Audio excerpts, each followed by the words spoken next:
Selamat datang di segelas coklat hangat, tempat di mana pikiran boleh berjalan pelan, dan pertanyaan-pertanyaan besar gak harus dijawab terburu-buru. Gini deh, kalau satu-satunya cara buat bikin seseorang tetap tinggal adalah dengan lo harus mengorbankan seluruh diri lo, itu bukan cinta, itu penyanderaan. Banyak dari kita yang bangga menyebut luka sebagai pengorbanan. Padahal, kita cuma takut menghadapi kenyataan kalau kita sedang dihancurkan pelan-pelan. Lo gak sedang membangun masa depan. Kalau lo harus menghapus identitas lo demi menyenangkan orang lain. Ini tentang bagaimana Aurélie Moermans kehilangan dirinya dan bagaimana dia menemukannya kembali. Di balik senyum yang sering kita lihat di layar kaca, ada cerita yang dia simpan rapat-rapat. Cerita tentang bagaimana seorang gadis berusia 15 tahun terjebak dalam jaring manipulasi yang begitu halus. Sampai dia gak sadar bahwa sayang yang dia terima sebenarnya adalah borgol. Kita sering banget bertanya, kenapa dia gak pergi aja? Tapi kita lupa kalau rumah yang tadinya aman itu sudah dibakar dan pelakunya meyakinkan dia kalau di luar sana cuma ada badai. Mari kita bongkar psikologi di balik ini. Semuanya dimulai dari ketimpangan kekuasaan. Aurélie saat itu baru 15 tahun. Masih dalam fase di mana dunia terlihat seperti petualangan. Lalu muncul sosok pria yang usianya hampir 2 kali lipat darinya. Hampir 29 tahun. Secara psikologis, ketimpangan usia ini adalah fondasi sempurna buat manipulasi. Pelaku gak datang dengan wajah monster. Dia datang dengan pesona, perhatian berlebih, dan membuat korbannya merasa istimewa atau langka. Pelaku menggunakan narasi, lo adalah satu-satunya orang yang bisa menyelamatkan gue. Dia memuji kemurnian Aurélie, menyebutnya berbeda dari gadis-gadis lain. Ini adalah teknik grooming klasik, yaitu mengisolasi korban secara mental. Jadi, ketika lo merasa terlalu istimewa di mata seseorang yang baru lo kenal, waspadalah. Seringkali itu bukan penghargaan, tapi umpan. Pelaku membangun sebuah panggung di mana hanya dia dan korban yang ada di dalamnya, memisahkan korban dari realitas di luar sana. Langkah berikutnya adalah yang paling krusial dalam kontrol, yaitu isolasi total dari support system. Pelaku mulai meracuni pikiran korban tentang keluarganya sendiri. Bobby, pelaku dalam cerita ini, meyakinkan Aurélie bahwa orang tuanya hanya memanfaatkannya. Tujuannya sederhana, membuat korban merasa gak punya tempat berlindung, selain pada si pelaku. Ini adalah jebakan psikologis yang sangat kuat. Saat lo mulai merasa keluarga lo adalah musuh tanpa bukti nyata selain omongan pasangan lo, saat itulah senar kebebasan lo mulai ditarik kencang. Ketika jaring pengaman terakhirmu dihancurkan, kamu jadi sepenuhnya bergantung padanya. Kemudian ada gaslighting. Dalam hubungan toksik, kebenaran itu barang mahal.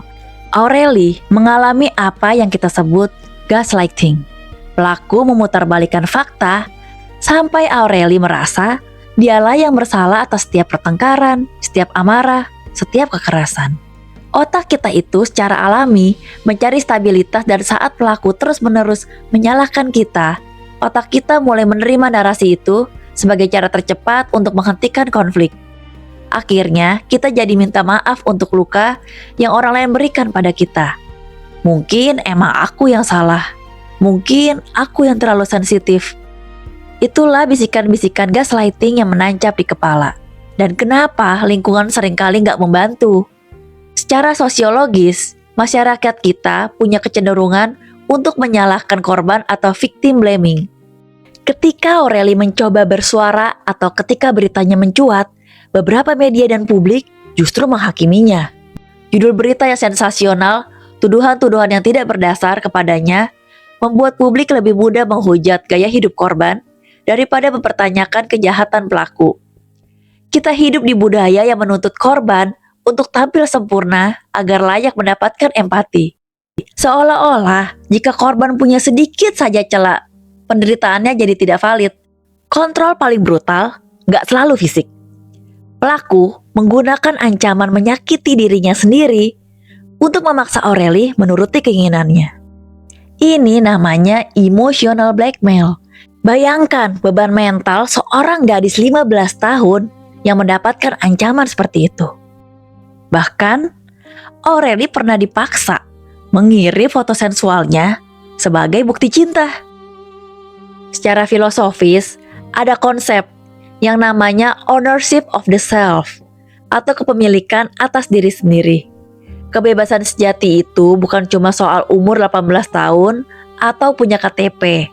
Kebebasan sejati adalah ketika kamu punya hak penuh untuk bilang tidak tanpa rasa takut akan konsekuensi yang menghancurkan hidupmu. Bagi Aureli, pernikahan yang seharusnya menjadi ruang aman justru berubah menjadi penjara permanen. Pelaku, sebut saja Bobby, memanipulasi institusi agama.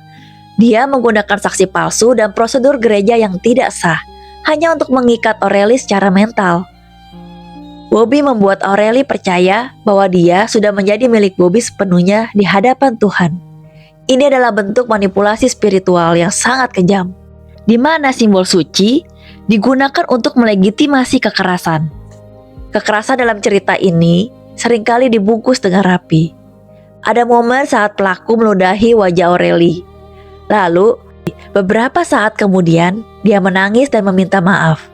Alasannya, katanya, tindakannya itu akibat dari besarnya rasa cinta yang tersakiti. Ini adalah siklus kekerasan yang klasik. Ketegangan, ledakan, lalu diikuti fase bulan madu palsu. Korban pun akhirnya terjebak dalam rasa kasihan yang salah alamat. Dalam hubungan ini, Aureli bukan lagi seorang manusia, melainkan sebuah boneka. Dia dipaksa menulis surat pernyataan berulang kali, menyatakan bahwa ia mencintai Bobby atas kehendak sendiri. Secara filosofis, ini adalah penghapusan total kehendak bebas. Pelaku tidak hanya ingin mengontrol tindakan korban, tapi juga ingin memiliki narasi dalam pikiran korban. Ketika kamu mulai menulis kebohongan tentang kebahagiaanmu sendiri hanya demi keselamatan, saat itulah kamu sudah kehilangan dirimu. Lalu, kenapa Aureli bertahan begitu lama? Salah satu alasannya adalah stigma sosial yang ditanamkan oleh pelaku. Bobby terus-menerus mengatakan bahwa Aureli sudah rusak dan tidak akan ada pria lain yang mau menerimanya. Rasa malu adalah borgol yang paling sulit dilepas, karena kuncinya ada dalam kepala kita sendiri. Ketika mulut dibungkam, tubuh akan mulai berteriak. Aureli mengalami pendarahan yang tidak berhenti selama 2 bulan penuh sebagai reaksi atas stres emosional yang luar biasa. Dokter menyebutnya sebagai alarm dari tubuh. Tapi alih-alih peduli, pelaku justru curiga. Dia memeriksa bukti pendarahan itu seolah-olah itu hanyalah trik untuk menghindar. Saat rasa sakitmu dianggap sebagai kebohongan oleh pasanganmu, kamu tidak sedang dalam sebuah hubungan. Kamu sedang berada di medan perang. Bobby juga sering menggunakan Alkitab untuk membenarkan perlakuannya. Dia bahkan pernah memukul kepala Aureli dengan kitab suci sambil berkata bahwa rasa sakit itu adalah urusan Tuhan. Ini adalah pengkhianatan tertinggi terhadap spiritualitas. Menggunakan nama Tuhan untuk menghancurkan manusia adalah cara pelaku manipulatif untuk membuat korban merasa bahwa melawan si pelaku berarti melawan Tuhan. Lalu, kapan momen kesadaran itu datang?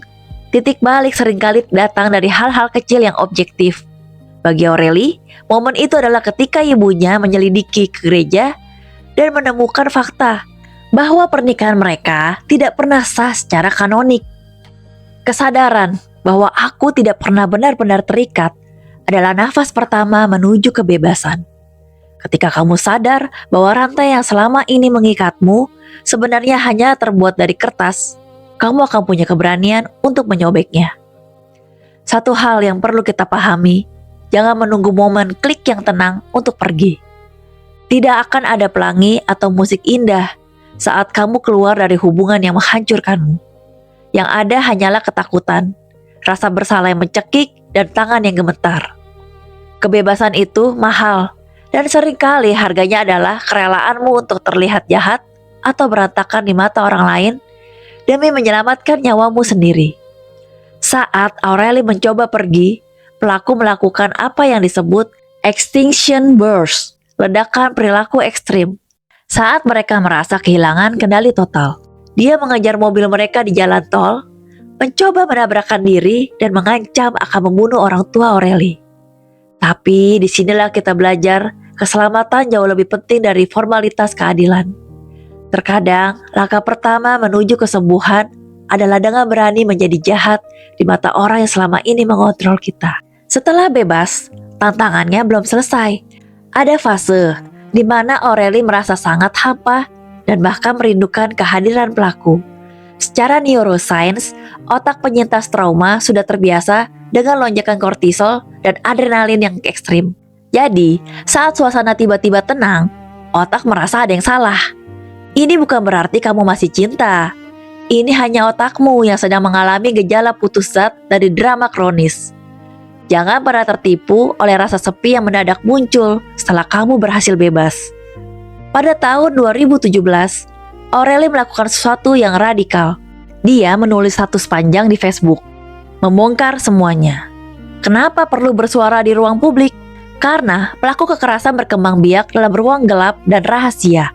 Dengan membawa kebenaran ke ruang publik, dia sedang menghancurkan senjata utama pelaku, kerahasiaan. Ini adalah sebuah aksi mengambil kembali narasi yang dulu pernah dicuri darinya. Tapi dunia tidak selalu ramah pada kejujuran. Media massa mulai mengeksploitasi ceritanya dengan sudut pandang yang menyudutkan.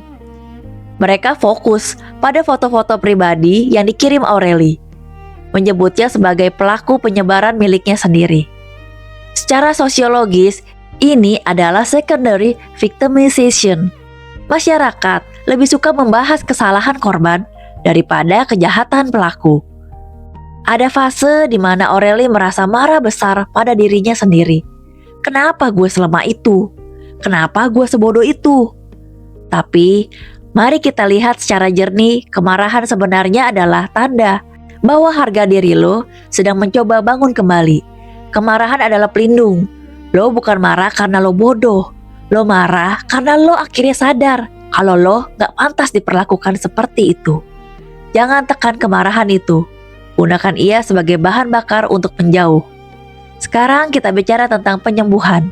Judul bukunya Broken Strings. Adalah metafora yang kuat. Senar yang putus bisa disambung kembali, meski menyisakan simpul. Simpul itu bukan cacat. Itu adalah bukti sejarah perjuangan lo. Senar itu mungkin gak sehalus dulu, tapi nada yang dihasilkan jauh lebih dalam dan bermakna. Sembuh itu bukan hadiah dari waktu. Sembuh itu kerja keras yang membosankan dan kadang menyakitkan.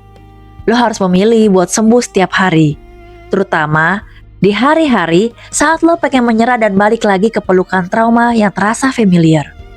Pilihlah diri lo sendiri, meskipun itu terasa asing dan menakutkan. Kalau lo bisa bicara sama diri lo di masa lalu, apa yang bakal lo bilang? Aureli menulis surat untuk dirinya yang lebih muda, meyakinkan bahwa semua itu bukan salahnya. Validasi diri adalah langkah terakhir dari pemulihan. Lo gak bodoh karena bertahan. Lo manusia, lo berjuang, dan lo berhasil keluar. Lalu, apa itu kemerdekaan batin yang sesungguhnya? Secara filosofis, kemerdekaan batin adalah saat lo sudah gak lagi butuh validasi dari orang yang pernah ngehancurin lo. Suara mereka yang dulu menggema di kepala lo, yang selalu bikin lo ragu dan merasa kecil, sekarang udah hilang. Suara itu udah digantikan oleh suara lo sendiri yang lebih kuat dan penuh percaya diri. Lo bukan barang bekas. Lo adalah manusia dengan pengalaman hidup yang kaya. Kalau gak rusak, lo cuma lagi dirakit ulang dengan cara yang jauh lebih kuat dari sebelumnya. Kalau lo lagi nonton atau dengerin video ini dan ngerasa lagi ada di posisi Aureli 10 tahun lalu, dengerin ini baik-baik. Tali itu bisa putus. Masa depan lo tidak ditentukan oleh apa yang sedang terjadi padamu sekarang. Lo punya kekuatan untuk menulis ulang bab terakhir hidup lo. Jangan biarin siapapun mematahkan senar lo secara permanen. Kisah Aureli Mooremans bukan hanya cerita tentang penderitaan. Ini adalah kisah tentang kemenangan jiwa manusia atas kegelapan. Broken Strings adalah sebuah pengingat bahwa meskipun kepingan masa muda kita mungkin pernah patah, hancur berkeping-keping, kita selalu punya kekuatan untuk merangkainya kembali menjadi sesuatu yang baru, sesuatu yang lebih kuat, dan yang terpenting, sesuatu yang benar-benar menjadi milik kita seutuhnya. Perjalanan Aureli adalah pengingat bahwa senar yang putus sekalipun bisa dirangkai kembali untuk menciptakan melodi yang baru, yang lebih indah. Jangan pernah biarkan siapapun membuat lo merasa sulit untuk dicintai hanya agar mereka bisa lebih mudah mengontrol lo. Masa depan lo terlalu berharga untuk dikunci di dalam masa lalu seseorang. Hari ini adalah hari terakhir lo membiarkan masa lalu mendikte masa depan lo. Berhenti mengasihani diri sendiri dan mulailah mengambil langkah nyata. Luka itu memang nyata, tapi kekuatan lo buat bangkit jauh lebih nyata. Dunia gak berhutang apa-apa sama lo, tapi lo berhutang satu hal pada diri lo sendiri, yaitu kehidupan yang bebas dan bermartabat. Ambil kembali kendalinya sekarang. Kalau video ini menyentuh sesuatu di kepala atau hati lo, jangan dipendam sendiri. Tinggalkan jejak di kolom komentar. Atau mungkin bagikan video ini ke satu orang yang menurut lo sedang butuh pengingat bahwa mereka gak sendirian dalam perjuangan mereka. Di sini, kita saling menjaga. Terima kasih sudah menonton. Sampai jumpa di video selanjutnya.